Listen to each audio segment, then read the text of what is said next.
ابراہیم علیہ الصلوۃ والتسلیم نے ایک بار اللہ رب العزت کی بارگاہ میں سوال کیا، اے مولا مجھے دکھا تو مردوں کو زندہ کیسے کرتا ہے۔ اللہ نے پوچھا کہ اے ابراہیم کیا تجھے یقین نہیں ہے؟ کہا کیوں نہیں، یقین ہے مولا لیکن آنکھوں سے دیکھنا چاہتا ہوں، لیطمئن قلبی، تاکہ میرے دل کو اطمینان ہو جائے۔ سنو، اللہ مردوں کو زندہ کرتا ہے یا نہیں کرتا ہے؟ رب تبارک و تعالیٰ قادر مطلق ہے، سب بکھر جانے کے بعد بھی وہ دوبارہ زندہ کرے گا۔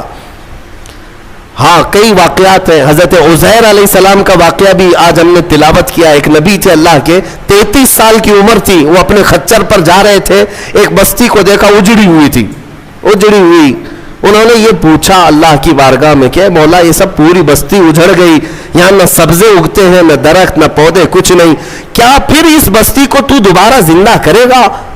تو حضرت عزیر علیہ السلام کو اسی وقت نیند لگ گئی، سو گئے۔ وہ سوئے تو 100 سال کے لیے سو گئے، 100 سال کے لیے وہی سو گئے۔ اور جس خچر پر آئے تھے، جو کھانا لے کر کے آئے تھے، اس کو بھی نیند لگ گئی۔ نیند کیا ہے؟ موت کی بہن ہے، اللہ نے سلا دیا۔ 100 سال کے بعد اٹھایا اللہ نے، پوچھا عزیر سے کتنے دن یہاں ٹھہرے رہے؟ کہا میں تو صبح آیا تھا، دوپہر ہو رہی ہے۔ اللہ نے فرمایا ذرا اپنے خچر کو دیکھو، تمہارے کھانے کو دیکھو، تم 100 سال یہاں ٹھہرے ہو۔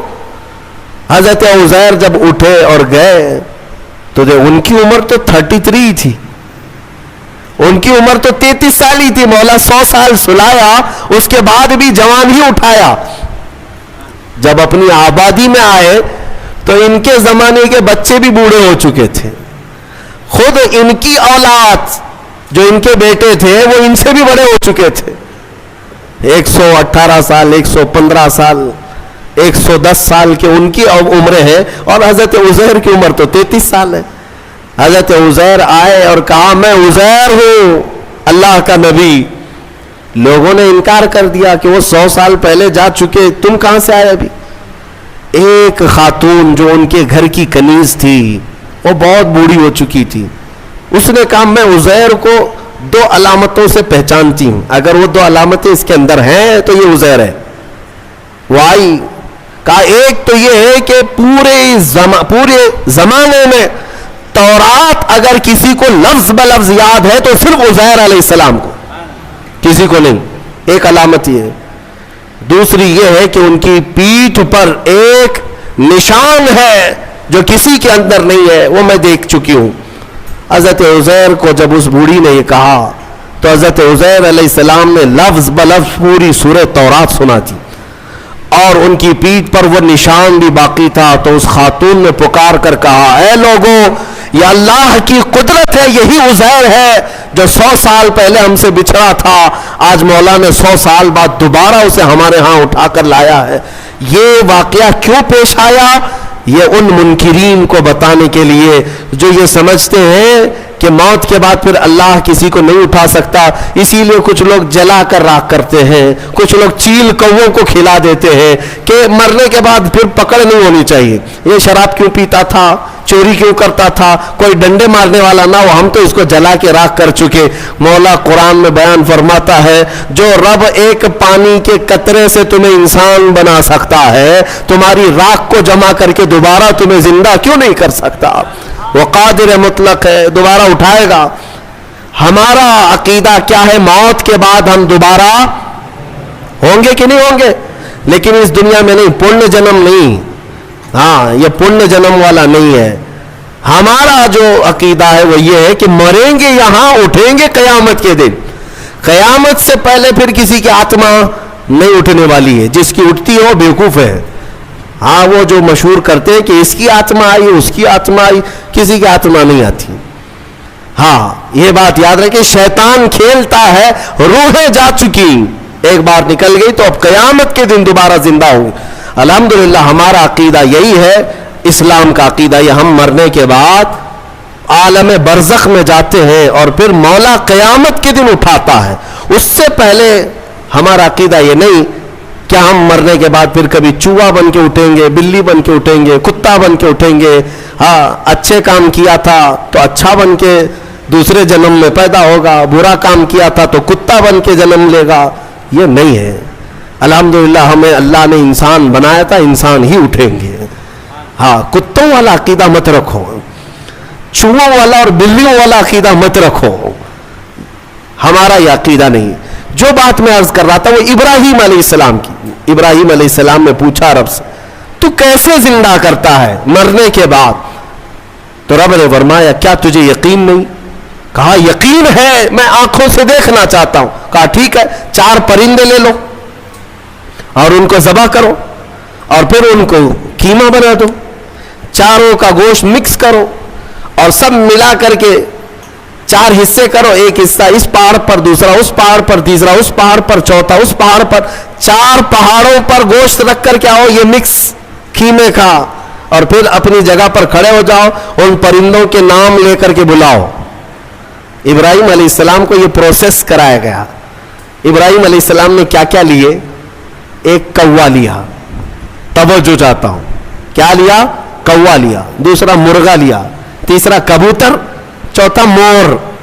4 پرندے لیے, کوا, مرغا, کبوتر, مور. 4 پرندے لیے اور چاروں کو ذبح کیا. پھر ان کا قیمہ بنایا, گوشت سب قیمہ بنا کر مکس کیا اور 4 حصوں میں 4 پہاڑوں پر رکھ کر آئے. پھر اپنی جگہ پر آ کر کے انہیں پکارا. اللہ کے حکم سے مرغا بھی آئے, کوا بھی آئے, کبوتر بھی آئے اور مور بھی آئے. خدا کی قدرت دیکھیں, وہ قیمہ ہوا میں اڑنے لگا اور جس پرندے کا جو گوشت تھا وہ اپنے اپنے جسم میں ملنے لگا.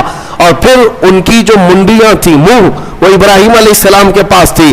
دھڑ صرف تنہا اڑتا ہوا آیا, اپنے اپنے منہ سے جڑ گیا اور اڑ کر چلے گئے. اللہ نے اپنی قدرت کا مشاہدہ اپنے نبی کو کروایا.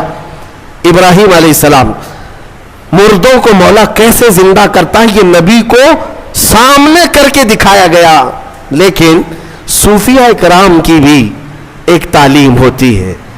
میر عبد الواحد بلگرامی رضی اللہ عنہ, سبع سنابل شریف کے مصنف, فرماتے ہیں ابراہیم علیہ السلام کو یہ پروسیس کیوں کرایا گیا؟ یہ 4 پرندے آپ نے کیوں لیے؟ صوفیہ کے جو نقطے ہوتے ہیں بڑے اہم ہوتے ہیں. میں نے 4 پرندے کہا, یاد ہے نا 4 پرندے؟ ہاں, وہ ایسی ہی نہیں ہے کہ فارمیلٹی کے لیے میں نے آپ کے سامنے گنا دیے. توجہ, کوا, مرغا, کبوتر, مور, یہی 4 پرندے کیوں؟ ابراہیم علیہ السلام نے جو لیے. اولیاء کرام کی ایک جماعت کا کہنا یہ ہے کہ اصل میں ان پرندوں کی ایک خصوصیت ہے, ایک خصوصیت ہے. کوے کی خصوصیت ہے لالچ بہت ہوتی ہے اس کے اندر, لالچی بہت ہے, اس کا پیٹ کبھی نہیں بھرتا. ارے پورے مردے بھینسوں پر بیٹھتا ہے, اس کو ایسا لگتا ہے کہ پورا کھا جاؤں گا, لیکن ہوتا اتنا پیٹ ہے. لالچ ہے, بہت زیادہ لالچ. دوسرا پرندہ ہے مرغا. مرغے کے اندر شہوت بہت زیادہ ہے, شہوت, عورتوں کی خواہش. مرغا بہت زیادہ شہوتی ہوتا ہے, ہمیشہ مرغیوں کو دوڑاتا رہے, یہ شہوت اس کی خصلت ہے. تیسرا کبوتر. کبوتر کے اندر دوستی کرنے کی عادت بہت ہوتی ہے, جلدی دوست بنتا ہے. سارے پرندوں میں سب سے زیادہ مانوس ہونے والا پرندہ کبوتر ہے. ایک دن پال لو, اس کے بعد رہ ہی جاتا ہے, دوستی کرنے والا پرندہ. چوتھا مور ہے. مور کی خصوصیت یہ ہے کہ وہ اپنے حسن کو دکھانے کا شوق بہت رکھتا ہے. 4 لوگ بھی کھڑے ہو گئے تو پورے پر کھول دے گا اور ناچتا ہے تو خوبصورت, لیکن دکھانے کی خواہش زیادہ ہے, ریاکاری, اپنے حسن کا مظاہرہ کروانا, یہ مور کی عادت ہے. حضرت میر عبد الواحد فرماتے ہیں, اے مسلمانوں, اللہ نے جو حکم کیا اپنے نبی ابراہیم کو, یہ 4 پرندے نہیں, کوا, مرغا, کبوتر, مور, یہ ذبح نہیں کیے, بلکہ ابراہیم علیہ السلام نے جو ذبح کیا وہ کیا ہے؟ لالچ کو ذبح کیا، شہوت کو ذبح کیا، دوستی کرنے والی عادت کو ذبح کیا، حسن کو دکھانے والی خصلت کو ذبح کیا۔ جب ان بری خصلتوں کو کوئی ذبح کرتا ہے تو مولا مردوں کو زندہ کرنے والی قدرت بھی دکھاتا ہے۔ یہ ہے اصل۔ اگر آج بھی رب تعالیٰ کی قدرت کے مشاہدے چاہتے ہو کہ آنکھوں سے ہم بھی کچھ دیکھ سکے، ان 4 عادتوں کو ذبح کرو۔ پہلے ذبح کرو۔ ذبح کرنے کا مطلب یہ لالچ ختم ہو جائے، شہوت ختم ہو جائے، دوستی کرنے کی عادت۔ کچھ لوگوں کو ایسا لگ رہا ہوگا سارے دوستوں کو برا کہہ رہے ہیں، نہیں، دوست بناؤ اچھے، وہ دوست جو تمہیں اللہ سے قریب کرے۔ ورنہ قرآن میں ہے کئی لوگ ایسے ہوں گے جو قیامت کے دن یہ پکاریں گے، 19ویں پارے کی آیت ہے، یا ویلتا لیتنی لم اتخذ فلانا خلیلا، اے کاش میں فلاں کو دوست نہیں بنایا ہوتا تو کتنا اچھا ہوتا، میں جہنم میں نہیں جاتا۔ کئی لوگ ایسے ہوں گے صرف دوستی کی وجہ سے دوزخ میں جا رہے ہوں گے، دوستی کی وجہ سے۔ تم کیا سمجھتے ہو ایرے غیرے سب سے دوستی کر لینا چاہیے؟ دوست اگر کسی کا برا ہے تو وہ تمہیں جہنم تک لے جا سکتا ہے۔ اسی لیے ہر ایرے غیرے نتھو کھیرے سے دوستی مومن کی شان نہیں ہے۔ وہ دوستی بھی اس سے کرتا ہے جو اسے اللہ سے قریب کرے اور اپنے مصطفیٰ سے قریب کرے، وہ دوست ہے۔ اور حسن کے اظہار کی عادت یہ ریاکاری ہے، اس سے بھی اللہ تعالی ہم سب کی حفاظت فرمائے۔ میں سب آیتیں بیان کرتا جاؤں، رات نکلتی جائے گی، ویسے وقت کی قلت دامنگیر ہر دن رہتی ہے۔ اللہ تبارک و تعالی ہم سب کو کہنے سننے سے زیادہ عمل کی توفیق عطا فرمائے۔ مولا قرآن کی تفسیر پر ہم سب کو عمل کی توفیق عطا فرمائے، اور ہمارے دلوں میں عشق مصطفیٰ اور حضور اکرم صلی اللہ علیہ وسلم کی محبت کا اور ان کی عزت کا پہرا دینے کی ہمیں توفیق عطا فرمائے۔